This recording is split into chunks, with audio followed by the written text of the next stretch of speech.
Hello everyone, नमस्कार। क्या हाल है? गुड इवनिंग बच्चा लोगों, कैसे हैं आप सभी लोग? क्या चल रहा है? स्वागत है आप सबका अभिव्यक्ति आईएएस लर्निंग ऐप पर। और अभिव्यक्ति आईएएस IQIP एडुलैब यानी ladder of civil services exam mains की अब हम और ज्यादा research and development based study करेंगे। और आज क्या क्या है एडवांस IQIP सेशन में, आइए जरा देखते हैं। ओके, फिर से ये फाइल बाय मिस्टेक आ गई है बच्चों, इसको थोड़ा सा ठीक कर लिया जाए। ये वाली फाइल थी शायद।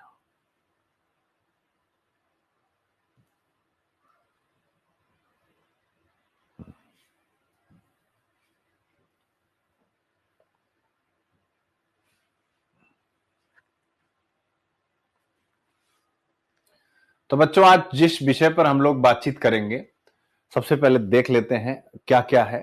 आज हम लोग बहुत अच्छी चर्चा करने जा रहे हैं रिसर्च एंड डेवलपमेंट के ऊपर, R&D के ऊपर। यानी R&D का जो भारत में बजट है उसको बेहतर ढंग से, अगर 100 रुपया दिया जा रहा है तो 100 रुपया खर्च नहीं कर रही है संस्थाएं। तो R&D की हमारे यहां क्या स्थिति है, इस विषय पर बातचीत करेंगे। जीडीपी का कितना परसेंट R&D में जा रहा है, कंपेयर करेंगे विश्व के विभिन्न देशों के साथ, Israel, south Korea, America, China के साथ हम आज कहां खड़े।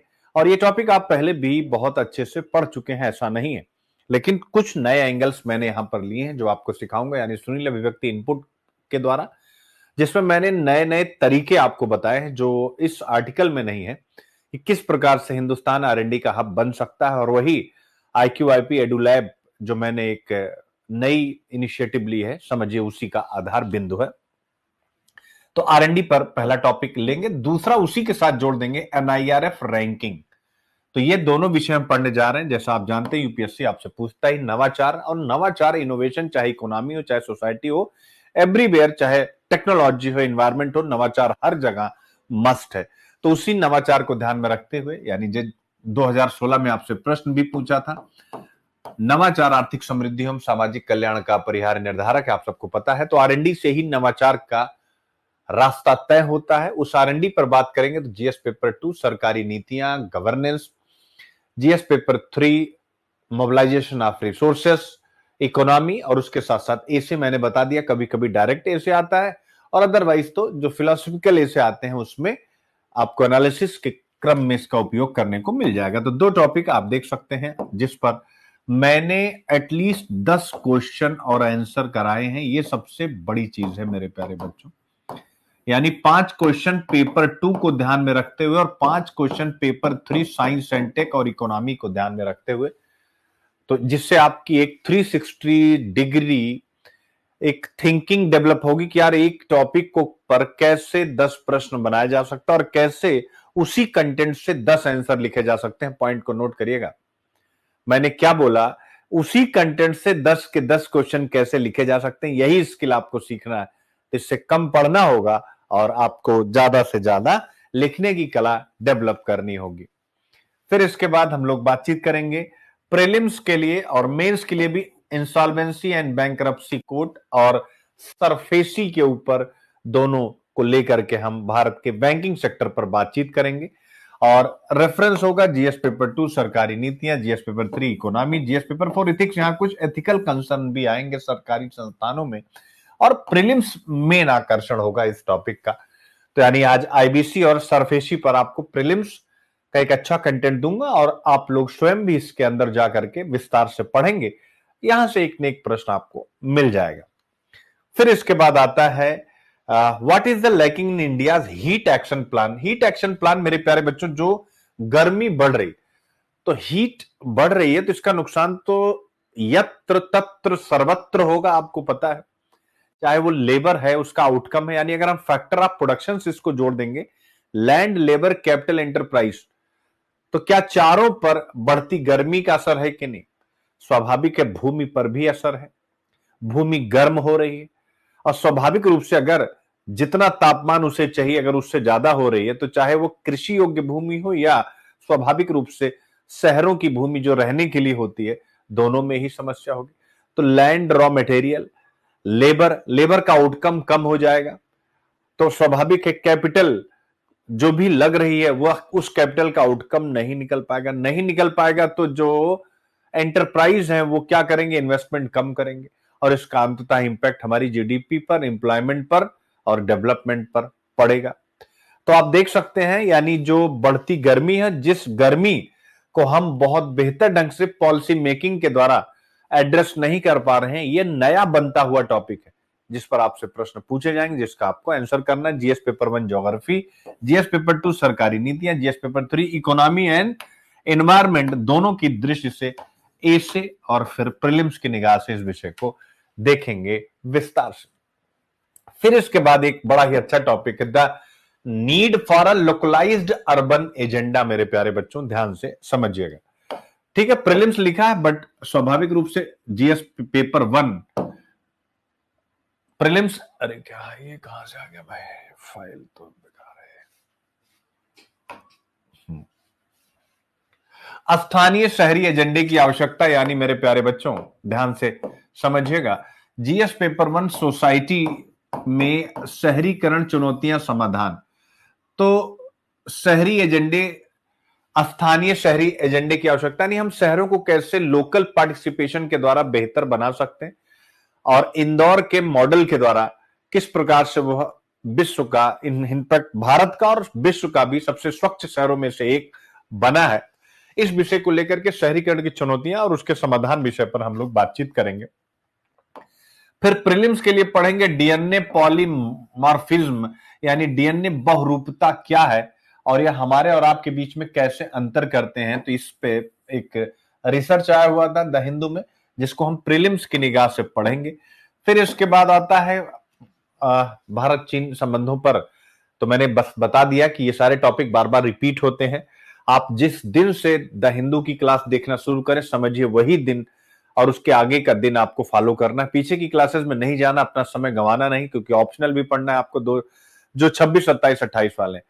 मेन याद रखिएगा, अगर आप ऑप्शनल बहुत अच्छे से कवर करके चलते हैं 2026 वाले, आप विश्वास करिए केवल प्रीलिम्स निकल जाए तब भी आप फंसेंगे नहीं, अगर केवल आप हिंदू ही करके जा रहे हैं तो। एथिक्स और ऐसे तो मान लीजिए करना ही होता है, ये हमेशा याद रखिएगा। ऑप्शनल एथिक्स ऐसे ही मेंस का भगवान है, असली भगवान, ठीक है। इसी प्रकार से कुछ और भी टॉपिक हैं जो स्वाभाविक है, या तो हमने डिस्कस कर दी या इंपॉर्टेंट नहीं है। फिर पीआईबी में आप देख सकते हैं महिला सहकारी समितियों के लिए एनसीडीसी की क्या क्या योजनाएं, उसके बारे में हम प्रीलिम्स की निगाह से बातचीत करेंगे। सीजीआरएफ A20 में खाद्य कृषि के लिए आनुवांशिक संसाधनों के संरक्षण पर चर्चा करेंगे। देश ये क्या है और प्रीलिम्स में यहां से कैसे प्रश्न बनेंगे, जिसकी विस्तृत चर्चा हम लोग आगे करेंगे। आरएनडी एवं विकास बजट कार्यान्वयन, देखिएगा मेरे प्यारे बच्चों क्या कह रहा है, क्या कह रहा है, इंप्लीमेंटेशन। जरा ध्यान से देखिएगा, हिंदुस्तान में इंप्लीमेंटेशन एक बहुत बड़ा चैलेंज है, यानी क्रियान्वयन। अब पहले इस मुद्दे को समझा दूं, आगे जो लिखा गया फिर अपन पढ़ लेंगे, या एक बार पहले देख लेते हैं और फिर उसके बाद आते हैं, जिससे कि यानी टॉपिक 1 में क्या कहा गया है। लेख में कहा गया है कि प्रशासनिक अक्षमताओं, विलंबित निधि वितरण, यानी प्रशासन बेहतर ढंग से योजनाओं को इंप्लीमेंट नहीं कर रहा। दूसरा कहा जा रहा है कि जो विभिन्न ऑर्गेनाइजेशंस को आरएनडी के लिए फंड मिलना चाहिए, जो बजट में एलोकेट होता है, 100 रुपया सुनील अभिव्यक्ति की अभिव्यक्ति आईएएस को मिलना चाहिए, तो वो 100 रुपया देरी से मिलता है, यानी वहां पर भी रेड टेपिज्म है, ईज ऑफ डूइंग नहीं है। और प्रक्रियागत बाधा, यानी कि प्रोसेस में ही कुछ बाधाएं हैं, यानी प्रक्रिया को पूरा करने में, रूल्स रेगुलेशन में। तो लेख में इन 3 चीजों पर प्रकाश डाला गया है, जिसके कारण से आरएनडी के लिए जो बजट भारत सरकार की तरफ से दिया जाता है, वह बजट बेहतर ढंग से जो है आउटकम के साथ जुड़ नहीं पाता है। और जब ऐसा होता है तो स्वाभाविक है वैज्ञानिक प्रगति हमारी बाधित होती है, तकनीकी क्षेत्र में हम आत्मनिर्भरता प्राप्त करने की दृष्टि से संघर्ष करते हैं, और आज के ग्लोबल कॉम्पिटिटिवनेस में, वैश्विक प्रतिस्पर्धा में हम पिछड़ते हैं। तो यही बात यहां पर कही गई है कि, और उसके बाद एक मॉडल दिया गया कि कैसे हम इस आरएनडी पर जो इंप्लीमेंटेशन में समस्या, कैसे इसको हम दूर करें। तो वही चीज है मेरे प्यारे बच्चों, अनुसंधान एवं विकास बजट कार्यान्वयन पर ध्यान देने की आवश्यकता। अब जरा आप देखिएगा, इंप्लीमेंटेशन शब्द को मैंने पकड़ा। अब आपको एक ए से याद आ गया होगा, जरा आप कमेंट करके बताइए मेरे प्यारे बच्चों की, क्या आपको मैं किस एसे की बात कर रहा हूं। उस एसे से अगर इस बात को आगे बढ़ाया जाएगा तो ज्यादा आउटकम आप ले पाएंगे। एक बार आप सबके मुंह से सुनना चाहता हूं, कौन सा एसे है? सभी बच्चे बताएंगे कौन सा एसे मेरे यहां पर अटका पड़ा, बस मैं निकालने वाला हूं। कंठ में है, मुंह तक लाने में। यस, यानी सबका आ गया कि 2014 या 15 में आपसे पूछा था, ये पॉलिसी पैरालिसिस था पीपी या इंप्लीमेंटेशन पैरालिसिस था, जिसके कारण से आप भारत की आर्थिक समृद्धि कमजोर रही जी, या जिसने भारत की समृद्धि को, भारत की ग्रोथ को, भारत के डेवलपमेंट को वीकेन किया, कमजोर किया, मंथर किया। आपको याद हो गया। तो अब आप देख सकते हैं ऐसे निबंध, अब आपको भी पता है, मुझे भी पता है कि ये जो निबंध है, हम पीवाईक्यू के बेस पर भले आपकी क्लासेस लें, लेकिन आपको बहुत अच्छे से पता है कि 2025 में, 26 में, 27, 25 हो गया, यानी 26, 27, 28, सॉरी 25, 26, 27, 28, 24 हो गया। आपसे जो प्रश्न पूछा जाएगा वो प्रश्न तो अपने नेचर में नया ही होगा ना। तो इसका मतलब क्या है कि आपको हर एक विषय पर एक 360 डिग्री चिंतन करके रखना चाहिए। जैसा प्रश्न आएगा उसी को निकाल करके आप आंसर कर दीजिए।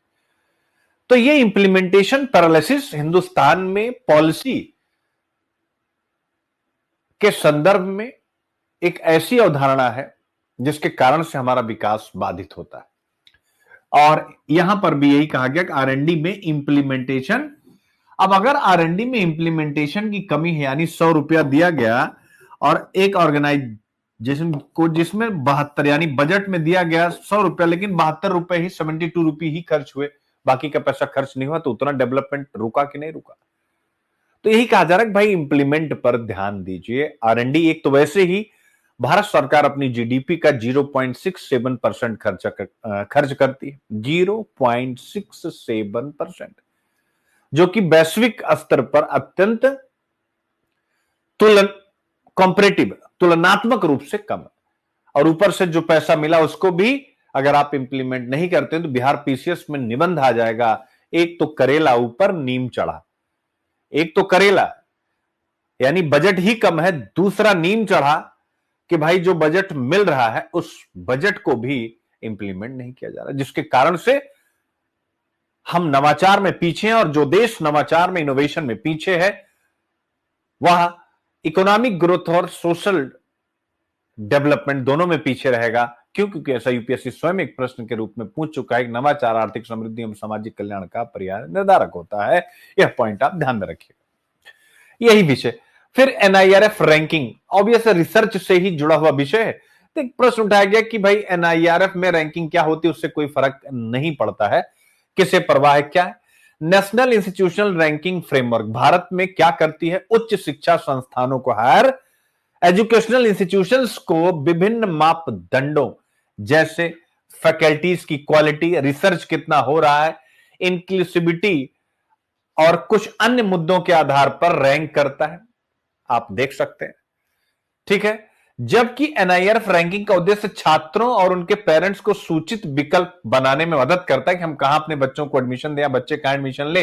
हाल ही में हुए एक सर्वे से पता चलता है कि कॉलेज चयन में रैंकिंग के बारे में जागरूकता और वास्तविक उपयोग विभिन्न समूहों में अलग अलग है, असंगत है। यानी कि ये जो रैंकिंग आ रही है इसको देख करके कोई एडमिशन नहीं ले रहा, अगर ले रहे हैं तो बहुत कम संख्या में लोग ले रहे हैं। यानी रैंकिंग आ रही, लेकिन उस रैंकिंग के आधार पर, यानी हम कह सकते हैं कि रैंकिंग में अवेयरनेस की कमी है, रैंकिंग के बारे में अवेयरनेस की कमी है। अगर ऐसा कहूं तो ज्यादा बेहतर ढंग से आप समझेंगे। तो यही विषय जिसके बारे में हम विस्तार से चर्चा अब आपके साथ करेंगे, फिर आगे अन्य विषयों पर बातचीत करेंगे।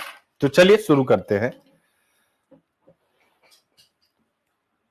और सबसे बड़ा इसका हाईलाइट है कि आज लगभग हम लोग 10 क्वेश्चन इसी विषय पर करेंगे, इसीलिए मैं डायरेक्ट पहले टॉपिक पे आ गया, ठीक है।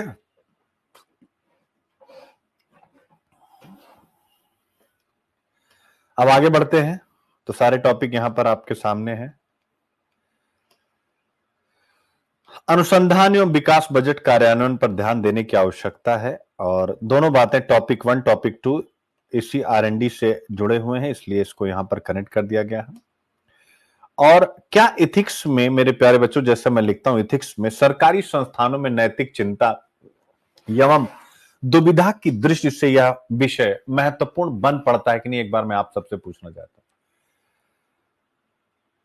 सरकारी संस्थानों में नैतिक चिंता है कि नहीं, भाई पैसा ही खर्च नहीं हो पा रहा, फंडिंग में एथिक्स, फंडिंग में नैतिकता, यह भी सिलेबस का पार्ट है, अंतर्राष्ट्रीय संबंधों में भी प्लस फंडिंग में।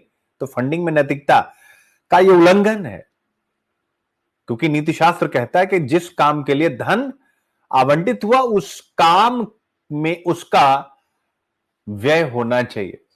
अगर राशि बच रही तो यह फंडिंग में नैतिकता का उल्लंघन है, ऐसा आप अपने दिमाग में बैठा लीजिएगा। यानी फंडिंग में नैतिकता पर कोई प्रश्न आए तो आप इस वाले आर्टिकल से यूज कर लीजिएगा।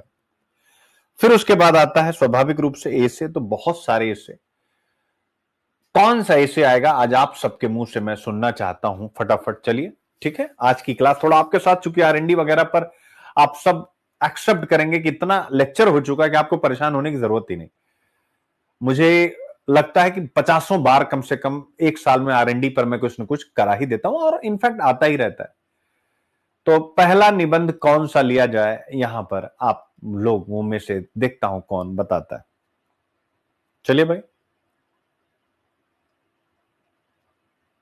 अरे प्रेम कुमार पांडे, ये तो मैंने बता ही दिया है, innovation is the key determinant, ये तो मैंने बता दी। क्या यार, कैसी बच्चों जैसी बातें करते हैं, ये तो मैंने बताया, मुझे ही कॉपी कर रहे हो। मैंने कहा कुछ और, क्या करो कुछ और भाई। प्रेम कुमार पांडे क्या कह रहे हैं, Chhavi Singh, hands that rocks the cradle rule the world, नहीं। अंशु मोगा, शोध है ज्ञान के साथ, नहीं। हैंड स्क्रॉल द शोध क्या है। प्रेम कुमार पांडे फिर के dreams that should not India, हाँ ये मान सकते हैं कि वे सपने जो भारत को सोने ना दें, पहला तो ये तो ठीक हो गया। छवि क्लासरूम, नहीं बिल्कुल भी नहीं। पलक गुप्ता, नवाचार आर्थिक समृद्धि, ये तो मैंने पहले ही बता दिया। अंशु मोगा, यस गणेश अब आए हैं, गणेश आए हैं अब। स्वीकारोक्ति का साहस और सुधार करने की निष्ठा सफलता के 2 मंत्र हैं मेरे प्यारे बच्चों। तो ये आ गया, courage to accept and dedication to improve are 2 keys to success. मेरे प्यारे बच्चों, आप सबका स्टेटमेंट ही मैं देख रहा हूं, ठीक है, बहुत बढ़िया। और प्रियंका कुमारी का भी है कि छत मरम्मत करने का सही समय तब होता है जब धूप खिली हुई हो, यानी आप रूफ को तभी मेंटेन कराइए जब क्या हो, धूप खिली हो। यह एक सांकेतिक निबंध है, दोनों में बहुत अच्छे से आएगा। अब आप लोग जो भी बता रहे हैं, आप दूर दूर से कनेक्ट हो रहा, लेकिन अब आपको समझ में आया। यानी courage to accept and dedication to improve are 2 keys to success. दूसरा, छप्पर मरम्मत करने का समय तभी होता है जब धूप खिली हुई हो मेरे प्यारे बच्चों। तो सीधा सीधा यहां से कनेक्ट हो रहा है, दिस इज द। और तीसरा, आप वो भी डाल सकते हैं कि भाई विजनरी डिसीजन अब लेने का समय आ गया है, यानी सुधार में जब आप लास्ट में लिखेंगे वे फॉरवर्ड आगे की राह, तो ये निबंध भी आ जाएगा। इसी हिसाब से मेरे प्यारे बच्चों आप लोगों को सोचना है। अब आइए IQIP देखते हैं। GS paper 3 science and tech, स्वाभाविक है R&D साइंस एंड टेक के हर एक सेगमेंट के साथ जुड़ा, इसलिए आपको बताने की जरूरत नहीं है। और आपको अच्छे से पता R&D GDP बढ़ाता है, एम्प्लॉयमेंट बढ़ाता है, इसलिए यह यूनिट भी लगी हुई है, पहली यूनिट इकोनॉमिक्स की। और सरकारी बजट का जिक्र, चूंकि सरकार जो पैसा दे रही वो खर्च नहीं हो पा रहा है, तो जैसे फ्यूचर में कभी आपसे प्रश्न पूछा जाए कि सरकारी बजट के सामने कौन से चैलेंजेस आप देखते हैं, मैं कहता हूं इंटरव्यू का प्रश्न पूछा जाए तो क्या आप ये लिख नहीं सकते, ठीक है। और स्वाभाविक है, अगर R&D पर हम बेहतर नहीं कर रहे हैं तो सोशल वेलफेयर यानी हेल्थ, एजुकेशन, ह्यूमन रिसोर्स को भी बेहतर नहीं कर पाएंगे। तो यहां के साथ भी सीधे सीधे जुड़ रहा है। इसके साथ साथ मेरे प्यारे बच्चों, गवर्नेंस, सरकारी नीतियां कहीं ना कहीं इस दिशा में कमजोर हैं। और अगर ऐसा है तो इनोवेशन नहीं तो क्या हम गुड गवर्नेंस को स्थापित कर पाएंगे? नहीं कर पाएंगे, क्योंकि इनोवेशन का मतलब हो गया टेक्नोलॉजी, और उसी टेक्नोलॉजी के द्वारा हम क्या करेंगे? गवर्नेंस को और बेहतर ढंग से लोगों के बीच में ले जाएंगे। लेकिन अगर इनोवेशन कम है तो हम बेहतर ढंग से नहीं ले जा पाएंगे। इसलिए यह भी सिलेबस में लगाया गया। और स्वाभाविक है मेरे प्यारे बच्चों, यूपीपीसीएस तो बताने की आवश्यकता ही नहीं है, सारा सिलेबस यूपीपीसीएस का यूपीएससी का ही है। ठीक है, तो ये सारी बातें हैं मेरे प्यारे बच्चों। कुछ कुछ क्वेश्चन यहां पर जो दिए गए हैं इनडायरेक्ट है, जैसे पीपीपी की जरूरत है, जहां पर भी पब्लिक प्राइवेट पार्टनरशिप की जरूरत पर प्रश्न पूछा जाएगा। हालांकि ये रेलवे पर है, लेकिन आप, ये मैंने यहां इसलिए दिया है कि जब भी आपसे ऐसा प्रश्न पूछा जाए तो पीपीपी मॉडल, यानी आज आरएनडी में भी पीपीपी मॉडल की जरूरत है, बस ये सिखाने के लिए ट्रिपल पी, कि भाई सरकार तो दे रही, लेकिन निजी क्षेत्र की भागीदारी अगर हम विकसित देशों से कंपेयर करें तो जितना वहां पर प्राइवेट सेक्टर की भागीदारी है रिसर्च एंड डेवलपमेंट में, उतना हिंदुस्तान में नहीं है। उतना क्या मतलब, उसके आसपास भी नहीं। जो भी खर्चा कर रही है वो सरकार कर रही है आरएनडी में। तो ये कहीं ना कहीं एक बहुत बड़ा इश्यू है, याद रखें। ठीक है, तो यही सारी बातें हैं। डिजिटलीकरण की स्थिति क्या है, जो चैलेंजेस है उसको कैसे दूर करेंगे? ऑब्वियस आरएनडी के द्वारा, इनोवेशन के द्वारा। नेशनल एजुकेशन पॉलिसी के टारगेट्स को अचीव करना चाहते हैं तो भी हमें इनोवेशन चाहिए, रिसर्च चाहिए, डेवलपमेंट चाहिए। हायर एजुकेशन को अगर हमें ग्लोबली कॉम्पिटिटिव बनाना है तो भी हमें इनोवेशन चाहिए, उसके लिए आरएनडी चाहिए। विजनरी डिसीजन मैंने बता ही दिया। ठीक है, यहां लिखा हुआ शिक्षा वह है जो विद्यालय में सीखी गई बातों को भूल जाने के बाद भी शेष रह जाती है। तो आप लिखेंगे कि हमारे पॉलिसी मेकर्स को अपने विद्यालय में सीखी गई उन बातों को ध्यान में रखना, जिससे कि हम पॉलिसी को बेहतर ढंग से इंप्लीमेंट करें। ठीक है, the process of self discovery has now been technology, यानी आज हम तकनीक के द्वारा सब कुछ सोच रहे हैं। खासकर ये बच्चों आर्टिफिशियल इंटेलिजेंस पर बहुत अच्छे से कनेक्ट हो रही है। तो ये आप कभी भी आर्टिफिशियल इंटेलिजेंस पर, तो ये तो एकदम से 100% कनेक्ट हो रहा है कि नहीं हो रहा है, एक बार मुझे बताएं। यानी the process of self discovery, आज हम सब कुछ एआई के थ्रू चलने की कोशिश कर रहे हैं। खैर, अब आप कहेंगे सर ये टॉपिक यहां क्यों आया है? तो ये टॉपिक इसीलिए आया है क्योंकि हम स्वयं सोच नहीं रहे हैं, यानी हमारे पॉलिसी मेकर्स इन सब विषयों पर सोच नहीं रहे हैं, और वह जो बाहरी डेटा, बाहरी रिसर्च है उसके बेस पर डिसीजन ले रहे हैं। परिणाम स्वरूप यह गैप हमें देखने को मिल रहा है। आरएनडी पर 100 रुपए मिल रहा है तो 72 रुपए ही खर्च हो रहा है। शोध क्या है? ज्ञान के साथ एक अजनबी मुलाकात, ऑब्वियस है।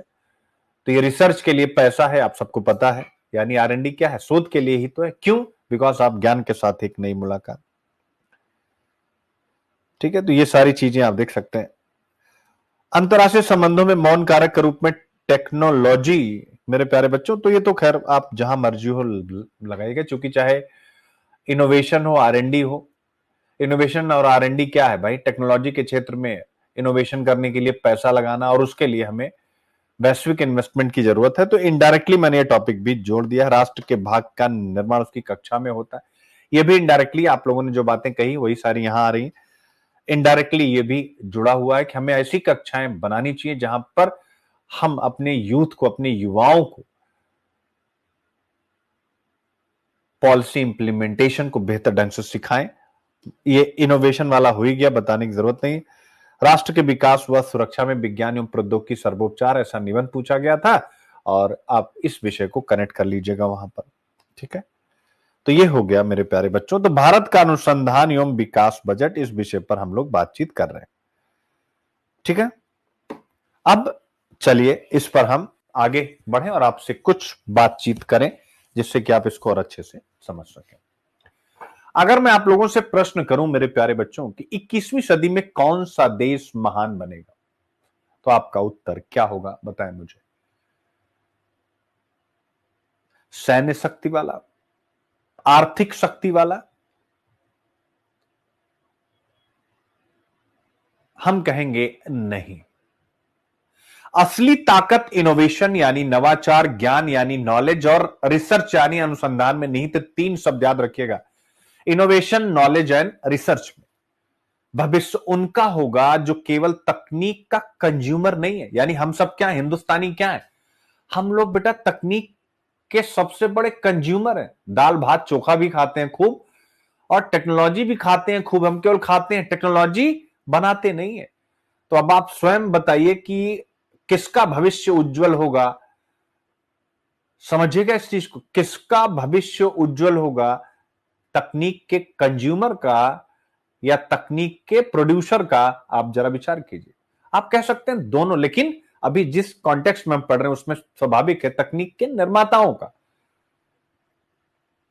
ये चर्चा मैं क्यों कर रहा हूं, क्यों महत्वपूर्ण? हर साल मेरे प्यारे बच्चों हजारों भारतीय छात्र एमआईटी में, स्टैनफोर्ड में या हार्वर्ड में पढ़ने का सपना देखते हैं, लेकिन हम अपने आईआईटीज, आईआईएम और आईआईएससी यानी इंडियन इंस्टीट्यूट ऑफ साइंस को वैश्विक शिक्षा केंद्र क्यों नहीं बना सकते?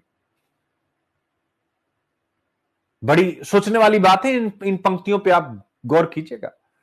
भारत जिसने आर्यभट्ट, सीवी रमन और जगदीश चंद्र बोस जैसे साइंटिस्ट दिए, वह आर्टिफिशियल इंटेलिजेंस, सेमीकंडक्टर और स्पेस टेक्नोलॉजी में आगे क्यों नहीं है? सोचिए आप, अभी सोचना है आपको। दुनिया की 5वीं सबसे बड़ी इकोनॉमी होते हुए भी भारत आरएनडी पर अपनी जीडीपी का केवल 0.67 या 0.7% खर्च करता, जबकि चीन 2.4, लगभग हमसे 4 गुना ज्यादा, और साउथ कोरिया लगभग 5%, 4.8। इसीलिए सैमसंग वगैरह आपके घर में चल रहे हैं। महत्वपूर्ण प्रश्न यही है कि भारत आज कहां खड़ा है। फिर वही बात, जैसा कि हम आपको पढ़ाते हैं, यद्यपि हम जनसांख्यिकीय लाभांश को सांस से प्रदर्शित करते हैं, पर उसी समय काल में रोजगार योग्यता की पतनशील दर को नजरअंदाज कर देते हैं। अब इसी को थोड़ा नए ढंग से, यद्यपि हम जनसांख्यिकीय लाभांश को सांस से प्रदर्शित करते हैं, पर उसी समय काल में हम भारतीय जनसांख्यिकीय लाभांश की प्रतिभा की कमी को नजरअंदाज कर देते हैं। यानी मेरे प्यारे बच्चों, हमारे पास क्या है? हम कह सकते हैं एक स्तर पर उस प्रश्न के हिसाब से प्रतिभा की कमी है, लेकिन आपको याद होगा मैंने ही एक टॉपिक आप लोगों को पढ़ाया था कि अगर टोटल आबादी देखें तो प्रतिभा की कमी भी नहीं है। यानी भारत में प्रतिभा है लेकिन निवेश की कमी है।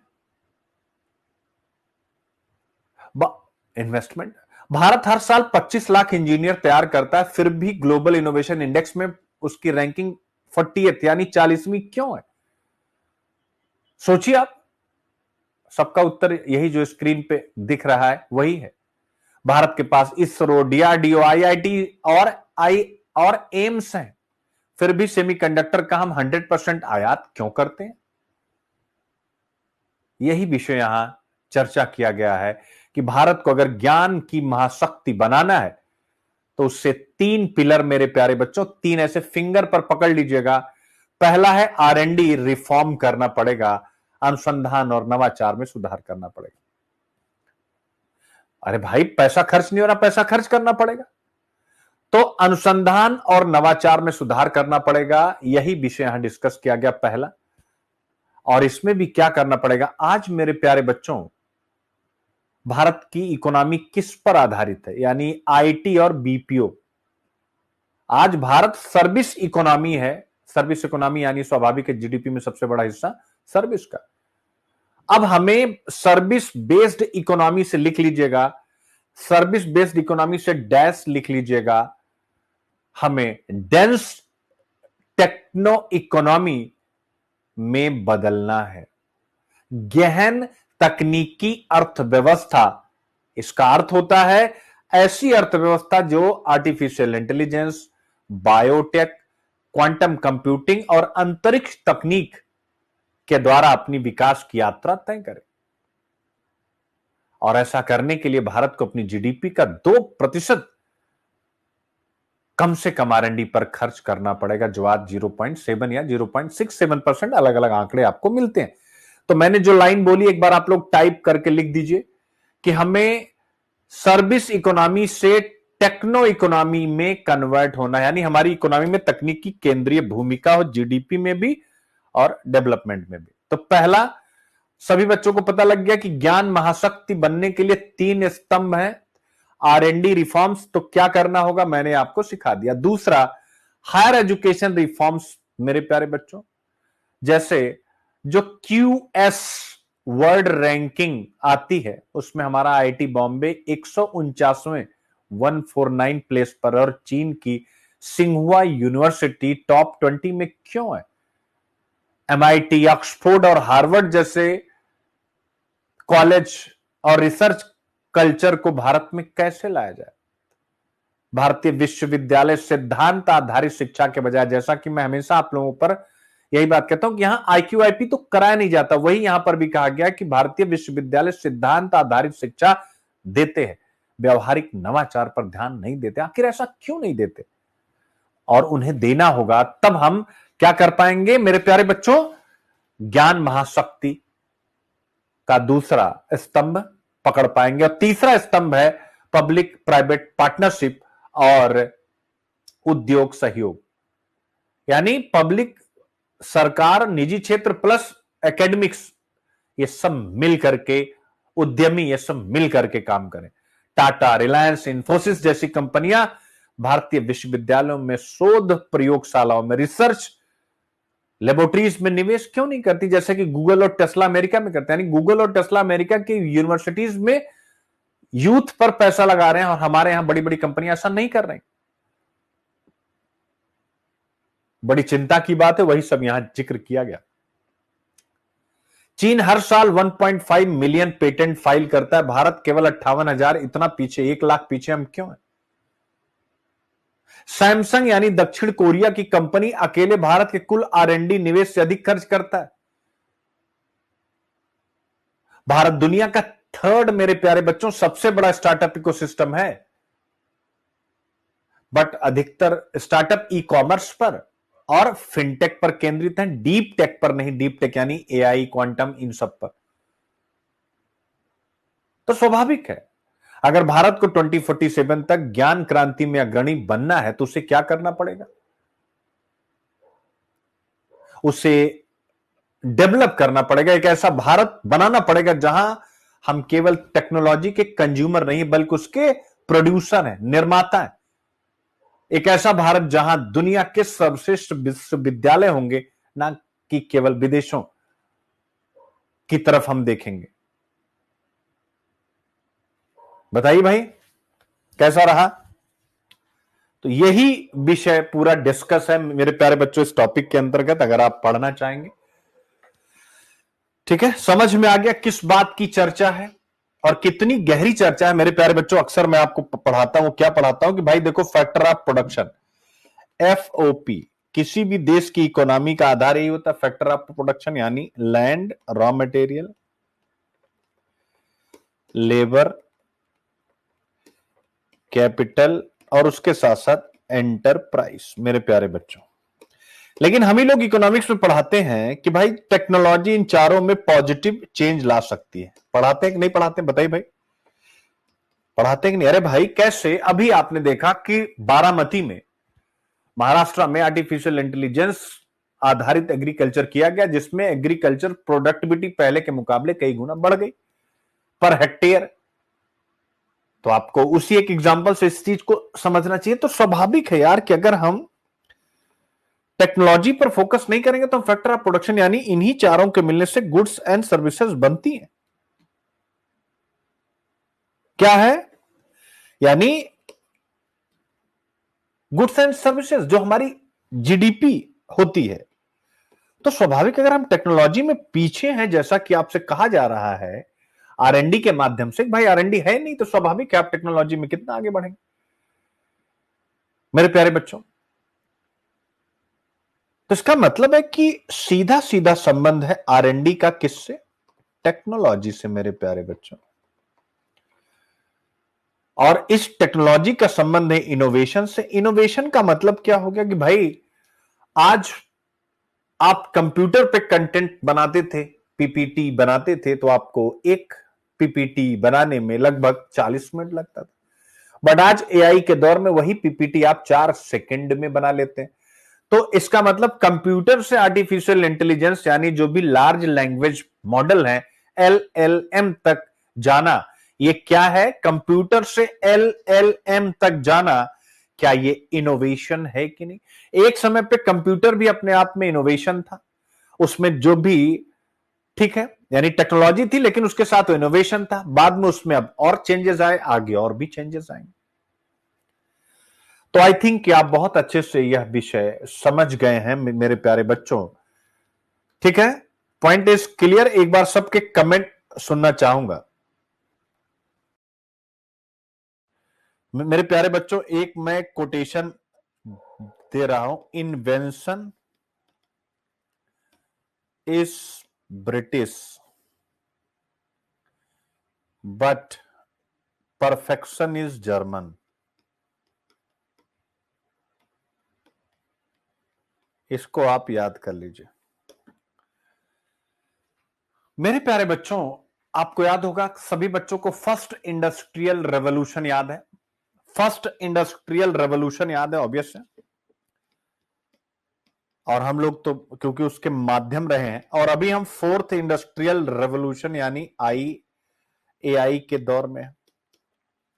मेरे प्यारे बच्चों, अगर वो दौर याद है तो जर्मनी ब्रिटिश औद्योगिक क्रांति में जितने भी उपकरण यूज हो रहे थे उनमें नवाचार कर तेजी से एक औद्योगिक महाशक्ति बना। मेरे प्यारे बच्चों, 1870 में जाकर के जर्मनी के एकीकरण, वो भी कंप्लीट नहीं लेकिन बड़े स्तर पर पूरा होता है। और 1870 तक तो भाई पूरा ब्रिटेन संपूर्ण विश्व पर कंट्रोल कर चुका है। तो invention is British but perfection is German. ये जो जर्मन परफेक्शन के माध्यम से बहुत तेजी के साथ यूरोप में औद्योगिक देश बनता है, ये कैसे? तो ब्रिटेन ने इंडस्ट्रियल रेवोल्यूशन की शुरुआत की, लेकिन जर्मनी ने उन सभी तकनीकों को जिसके द्वारा ब्रिटेन ने, मेरे प्यारे बच्चों, औद्योगिक क्रांति को संभव किया, उन्हीं तकनीकों में नवाचार करके उन्हें अधिक कुशल, उन्नत और प्रतिस्पर्धी बना दिया। यानी मान लीजिए ये मेरी पेन है, ये ऐसे ऐसे घूम रही। ब्रिटिश औद्योगिक क्रांति के समय ब्रिटेन में उसने इसमें इनोवेशन कर दिया, ये पेंसिल ऐसे ऐसे घूमने लगी, यानी इसका सर्कुलेशन और तेज हो गया। मेरे प्यारे बच्चों, याद रखिएगा। तो यही चीज आपको बताना चाहता हूं। ठीक है, जैसे मैं कुछ एक एग्जांपल आपके सामने दूं कि पहली औद्योगिक क्रांति में ब्रिटिश उद्योगों ने स्टीम इंजन, भाप का इंजन और मैन्युफैक्चरिंग सिस्टम को अपनाया। अब जर्मनी ने क्या किया? जर्मन इंजीनियरों ने इन तकनीकों को यानी स्टीम इंजन को और मैन्युफैक्चरिंग सिस्टम को और बेहतर बनाया, और फिर बहुत तेजी के साथ। तो जो वो बेहतर बना रहे थे वही इनोवेशन है। ठीक है, जैसे आप एक नाम भी है वार्नर, मिस्टर वार्नर ने, जो जर्मन के, उन्होंने ब्रिटिश जो विद्युत प्रणाली थी, ब्रिटेन का जो इलेक्ट्रिक सिस्टम था, उसको सुधार करके इलेक्ट्रिक जनरेटर और डायनामो बनाया। यानी उन्हीं के मशीनों में नए नए एलिमेंट डेवलप किए गए, इसी को बोलते हैं नवाचार। रॉबर्ट बोस ने ब्रिटिश इंजनों के मुकाबले अधिक कुशल इग्निशन सिस्टम विकसित किए। आप देख सकते हैं निकोलस ऑटो और रुडोल्फ डीजल ने अधिक कुशल इंटरनल कंबंशन इंजन का आविष्कार किया, जिससे ब्रिटेन के भाप इंजन अप्रचलित हो गया। यानी ब्रिटेन में जो हुआ उसका एक कदम आगे इनोवेशन किया गया। ठीक है, तो इसको बोलते हैं, ये तो मशीनों में हुआ। ऐसे ही अगर एजुकेशन के क्षेत्र में देखें तो ब्रिटिश शिक्षा प्रणाली ने उद्योगों के लिए अधिकतर सामान्य प्रशासनिक और एकेडमिक शिक्षा पर ध्यान केंद्रित किया, जैसे हमारे यहां। जर्मनी ने क्या किया? 1870 के बाद व्यावसायिक, वोकेशनल और टेक्निकल एजुकेशन को अनिवार्य कर दिया कि भाई तुम कुछ भी पढ़ो, तुम्हें व्यवसाय की शिक्षा और तकनीक की शिक्षा अवश्य लेनी है। जैसे होता है ना अनिवार्य, पहला और 5वां क्वेश्चन करना अनिवार्य होता है। मेरे प्यारे बच्चों, आई होप अब आप बहुत अच्छे से इस विषय को समझ गए। तो इनोवेशन यही है, और ये जो कहानी है ये किसी भी निबंध को लिखने में सहायक होगी। पॉइंट इज क्लियर मेरे प्यारे बच्चों? एकदम सबको 100% क्लियर हो गया। तो भारत का अनुसंधान एवं विकास बजट, चुनौतियां और समाधान, कॉन्टेक्स्ट एंड सिग्निफिकेंस मैंने आपको सब बता ही दिया है। ठीक है, कितने परसेंट खर्च किया जाता है, हमारे लिए क्यों महत्वपूर्ण, GS paper 2, governance and policy implementation, GS paper 3, science technology and economy, ये सारी चीजें आपको बताई गई। ठीक है बच्चों, अब आता है की डायमेंशन, इंडिया का आर&डी बजट अ ग्लोबल कंपैरिजन, यानी कंट्री और कितना पैसा खर्च हो रहा है, इजराइल कितना कर रहा है, साउथ कोरिया कितना कर रहा है, यूएसए कितना कर रहा है, जापान और जर्मनी, देख सकते हैं सब हमसे बहुत ज्यादा आगे हैं मेरे प्यारे बच्चों। ठीक है, हाँ बिल्कुल बेटा छवि, बेस्ट प्रैक्टिस से बेटर प्रैक्टिसेस, बहुत बढ़िया बहुत बढ़िया। फ्रांस कितना कर रहा है, यूके, और हम कितना कर रहे हैं, आप जरा देख सकते हैं। यानी यहां पर फिर इश्यू यही कि इंडिया की low spending hampers innovation, industrial competitiveness and scientific progress. ठीक है, तो पूरा, और यूपीएससी एंगल भी दिया, how does India's R and D spending compare globally and what impact does this have on technological advancement, तो आप देख सकते हैं। ठीक है मेरे बच्चे, दूसरा मुद्दा क्या है, एक तो पैसा कम, यानी एक तो करेला, जो मैंने स्टार्टिंग ऊपर से नीम चढ़ा, भैया जो दिया जा रहा है वो भी खर्च नहीं हो रहा है, और यहां पर एग्जाम्पल दिए गए हैं मेरे प्यारे बच्चों, आप जरा देखेंगे, एग्जाम्पल दिए गए हैं कि पैसा दिया गया लेकिन खर्च कितना हुआ, आप देख सकते हैं। तो एक मुद्दा ये आपके सामने निकल करके आता है, जैसे आप देखिए डीआरडीओ को, ठीक है, जितना पैसा मिला, या बायोटेक्नोलॉजी विभाग को 100 रुपया मिला, फाइनेंशियल ईयर 23 में इन्होंने केवल 72 रुपया खर्चा किया। डिपार्टमेंट ऑफ साइंस टेक्नोलॉजी को 100 रुपया मिला, इन्होंने 61 रुपया खर्च किया, आप देख सकते हैं। इसके अलावा जो बजट आवंटन होता है तीसरा, उसमें भी कमियां हैं। कैसे कमियां हैं कि डीआरडीओ का खर्च सबसे ज्यादा है डिफेंस और इन सब विषयों पर, आप देख सकते 30%, 100 में से 30 इन्हीं को मिल जाता है, बाकी स्पेस में देखिए 18 मिलता है, एग्रीकल्चर के लिए 12 मिलता है, एटॉमिक एनर्जी के लिए 11 मिलता है, सीएसआईआर के लिए 8.2 मिलता है, एनवायरमेंट जिसका सबसे ज्यादा इंपैक्ट उसको 0.8 मिलता है, रिन्यूएबल एनर्जी जो ग्लोबल वार्मिंग का सबसे बड़ा समाधान उसको 0.1% मिलता है। ठीक है, इसके अलावा और भी कमियां हैं, यानी पैसा प्रारंभ से ही नहीं दिया जाता है, एकदम अंत में, बजट सेशन के अंत में कोटा पूरा किया जाता है, यही सारी बातें आप देख सकते हैं। ठीक है, अब अगर इस प्रकार की समस्या है तो ऑब्वियस है कमजोर इनोवेशन इकोसिस्टम होगा, हम विदेशी तकनीक पर ज्यादा निर्भर होंगे, ब्रेन ड्रेन हो जाएगा, यही सारी चीजें जो मैंने आपको बताई। फिर आता है कि क्या और करने की आवश्यकता है, तो वही जो समस्या उसको बदल दिया जाए। ठीक है, समय पर और पूर्व निर्धारित ढंग से बजट दिया जाए, सभी सेक्टर्स को दिया जाए, जिससे कि बेहतर इंप्लीमेंटेशन हो और स्वाभाविक रूप से हम बेहतर स्थिति में पहुंचे। ठीक है, फिर ये जो कंपेयर वाला चार्ट भी है, तो मैंने स्टार्टिंग में भी बताया, तो आपको अलग से कुछ देखने की जरूरत नहीं। ठीक है बच्चों, अब एनआईआरएफ रैंकिंग और भारत की उच्च शिक्षा प्रणाली, इसका भी जिक्र मैंने रेफरेंस में विस्तार से कर ही दिया है। तो हमारी रैंकिंग कम क्यों है, तो स्वाभाविक है हम स्किल, व्यावसायिक शिक्षा, वो सारी समस्याओं से ग्रस्त हैं मेरे प्यारे बच्चों, याद रखें। रैंकिंग के पैरामीटर 5 आधारों पर निकलते हैं। ठीक है, आपको अच्छे से बताया गया है। ठीक है, 2015 से शुरू हुआ है, प्रीलिम्स के लिए इसको याद कर लीजिएगा। 5 आधार हैं, इसको आपको याद कर लेना है। उद्देश्य क्या है, ऑब्वियस है कि जैसे अगर कोई हिंदुस्तान का लड़का हायर एजुकेशन या लड़की लेना चाहे तो उसको पता हो कि उसे किस कॉलेज में जाना है। ठीक है, अभी आया है मेरे प्यारे बच्चों अवेयरनेस वर्सेस एक्चुअल यूजेस, यानी कि एनआईआरएफ रैंकिंग का उतना ज्यादा यूज हो ही नहीं पा रहा, लोग अवेयर नहीं है, यही चिंता बताई गई। ठीक है, जैसे सीयूटी के 76% अभिभावकों को एनआईआरएफ रैंकिंग के बारे में पता था, बाकी को 25% के आसपास नहीं पता था। जेई मेंस के 83 को पता था, 17 को नहीं पता था। जेई मेंस परीक्षा के 76% अभिभावकों ने रैंकिंग का उपयोग किया केवल। ठीक है ना, तो यही बताया गया, इसमें बहुत ज्यादा घुसना नहीं है। ठीक है, तो बस यही है कि भाई लोगों को इसके साथ जोड़ा जाए, सिंपल सी बात है। ठीक है, अब यहां पर जो सबसे इंपॉर्टेंट आता है, इनोवेटिव इनपुट बाय मी, ये सबसे इंपॉर्टेंट पार्ट है मेरे प्यारे बच्चों। ये आर्टिकल में नहीं है, कहीं भी आप जब पढ़ेंगे आपके पास तो आर्टिकल जाता है। स्ट्रेटेजिक रिफॉर्म, यानी हम 2047 तक अगर वैश्विक नवाचार और शिक्षा केंद्र बनना चाहते हैं तो क्या सुधार होने चाहिए इस R&D इकोसिस्टम में मेरे प्यारे बच्चों, वो मैंने आपको बनाया। और 3 स्तंभ वाली रणनीति की बात की, भैया पॉलिसी में एक रिफॉर्म कीजिए, फाइनेंशियल रिफॉर्म कीजिए और इंस्टीट्यूशनल रिफॉर्म कीजिए। तो पॉलिसी रिफॉर्म नवाचार की नींव है, ये मैंने यहां पर आप लोगों के सामने बात कही है। ठीक है, तो क्या करिए, राष्ट्रीय नवाचार मिशन का शुभारंभ कीजिए, जैसा आपने अभी कुछ दिन पहले पढ़ा होगा, semiconductor mission, hydrogen mission, same वैसा ही आपको यहां पर मैंने दिया है, राष्ट्रीय नवाचार मिशन का शुभारंभ कीजिए। ठीक है, इसके अलावा आर्टिफिशियल इंटेलिजेंस, सेमीकंडक्टर और क्वांटम कंप्यूटिंग के लिए एक नेशनल स्ट्रेटजी बनाइए।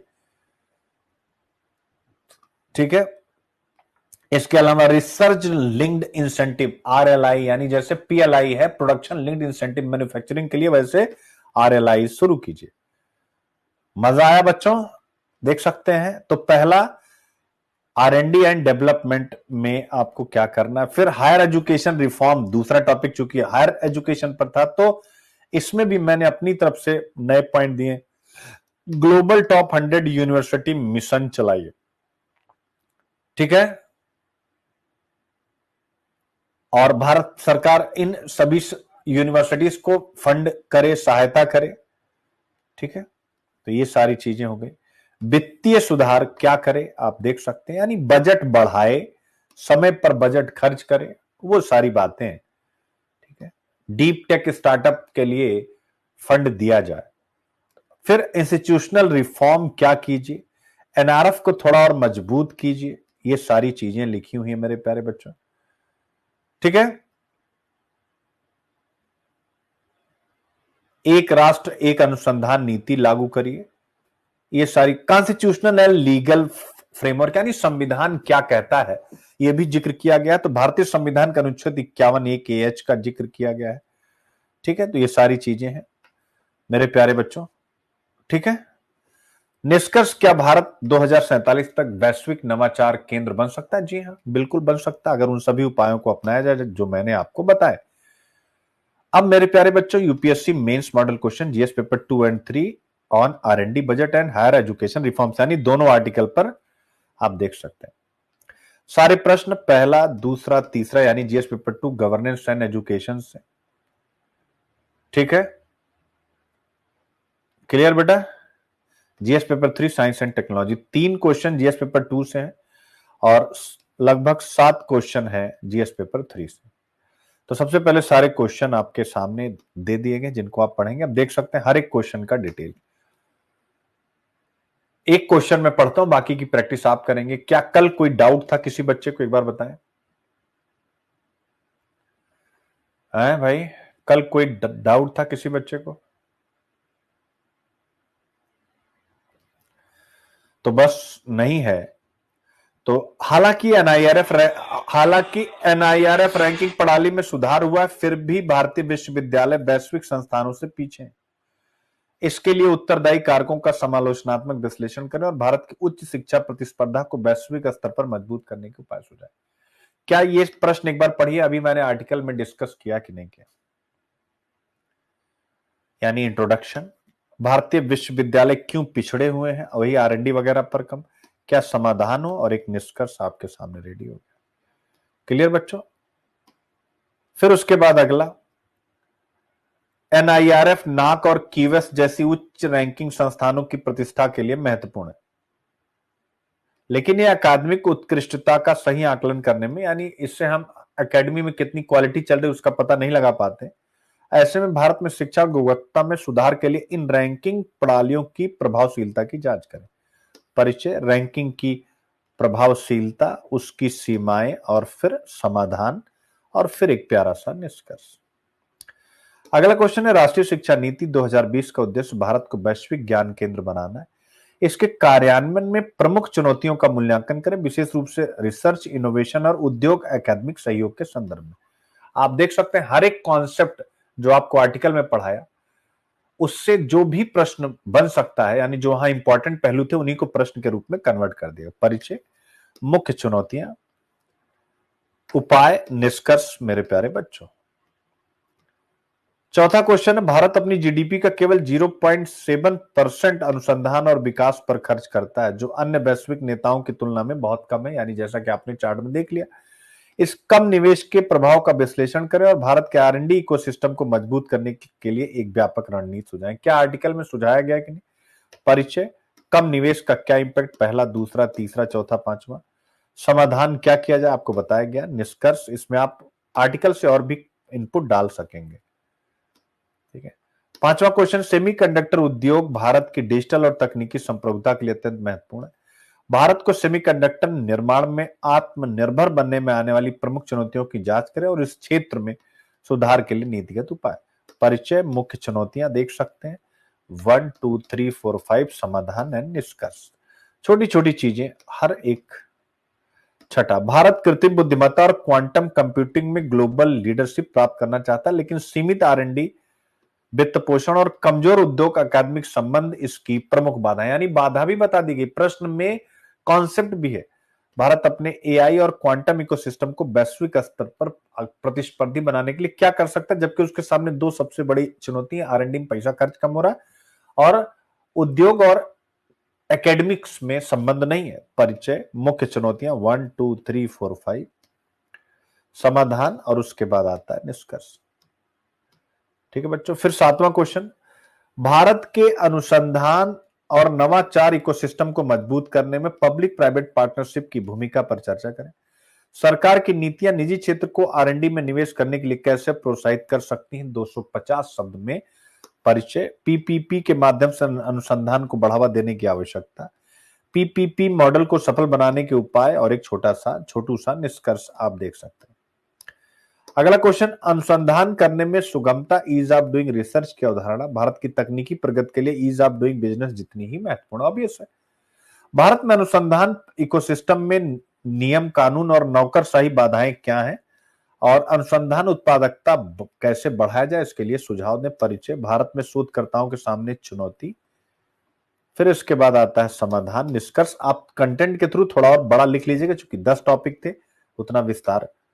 ठीक है। 9, वैश्विक नवाचार सूचकांक में भारत का प्रदर्शन अपेक्षाकृत कमजोर बना हुआ है, जबकि देश में एक मजबूत प्रतिभा टैलेंट पूल है, यानी डेमोग्राफिक डिविडेंड है, टैलेंटेड भी है। भारत की कमजोर रैंकिंग के पीछे कौन से कारक जिम्मेदार है? भारत की नवाचार स्थिति को वैश्विक स्तर पर बेहतर बनाने के लिए एक रोड मैप प्रस्तुत करें। तो भारत आप देख सकते हैं। परिचय, कमजोर प्रदर्शन के मुख्य कारण 1, 2, 3, 4, 5, सुधार के उपाय और निष्कर्ष। देखिए, कमजोर और सुधार दोनों एक सिक्के के दो पहलू हैं, इसलिए अगर आपने एक पढ़ा है कमजोर तो आप सुधार थोड़े से भी चालाक है तो अपने आप लिख लेंगे। 10वां, भारत के अनुसंधान वित्त पोषण प्रणाली यानी रिसर्च के लिए जो पैसा दिया जाता है उसकी तुलना अमेरिका, चीन और दक्षिण कोरिया जैसे विकसित देशों से करें, तो टेबल बना करके कर दीजिए, यहां की गई है। नवाचार आधारित अर्थव्यवस्था को बढ़ावा देने के लिए भारत इन देशों से क्या सीख सकता है? परिचय, भारत की कमजोरियां, भारत के लिए सुधार के उपाय, निष्कर्ष। तो ये 10 क्वेश्चन हो गए जिसको आप बेहतर ढंग से यूटिलाइज कर पाएंगे पढ़ करके। अब आता है Abhivyakti IAS IQIP Edulab ladder of civil services exam मेरे प्यारे बच्चों, और 1 अप्रैल से क्लासेस स्टार्ट होने जा रही, मैंने आपको बता ही दिया है। और हमारा पहला कोर्स UPSC से रिलेटेड बिल्कुल ब्रांड न्यू कोर्स है ये। ठीक है, सुबह 8 बजे वीकली शेड्यूल, पूरे एक हफ्ता का शेड्यूल भी दे दिया गया है। ऑप्शनल हम 3 दिन पढ़ेंगे, हिंदी और हिस्ट्री। GS 2 दिन पढ़ेंगे, CSET 2 दिन पढ़ेंगे, ऐसे 1 दिन पढ़ेंगे। मेंस में हम GS पेपर 1 से शुरुआत करेंगे। इसके अलावा optional PSIR, sociology, agriculture, geography की मेंटरशिप भी देंगे। बिहार PCS 71 और 72 के लिए स्पेशलाइज्ड प्रोग्राम, क्लास टाइम शाम को 6 बजे होगी। 1 अप्रैल से ही क्लास स्टार्ट हो रही। अभी हम लोग शुरुआत करेंगे 3 डे एसे की क्लास और 3 डेज डेटा इंटरप्रिटेशन की क्लास, जिससे कि 71th बीपीएससी में आप सब लोग धमाका कर सकें। फिर कोर्स 3 यानी UP PCS, Uttarakhand PCS, class time दोपहर 1 बजे, और आप देख सकते हैं यह सेशन बेहतर ढंग से शुरू होने जा रहा है। तो इनरोल करिए जिन बच्चों को इनरोल करना है, और ये फोन नंबर, इन फोन नंबर्स के साथ आप कोई भी जानकारी ले सकते हैं। और ये हमारा पर्सनल मेंटोरशिप है जिसमें कस्टमाइज प्लान बनता है हर एक बच्चे के हिसाब से। कोई ऐसा ग्रुप नहीं जिसमें सब बच्चा, हर एक बच्चा अलग अलग। ये पूरा मेरे अंडर चलता है जिसमें क्लासेस की आवश्यकता बहुत कम होती है, यानी न्यून से न्यून क्लास मैक्सिमम मेरे द्वारा इसका संचालन किया जाता है, जिसमें क्लास के बजाय लर्निंग पर ज्यादा फोकस किया जाता है। और ये फोन नंबर है, आप कनेक्ट हो सकते हैं। ये हमारा अभिव्यक्ति लर्निंग ऐप है, इसे आप डाउनलोड करके जरूर जुड़ जाएं।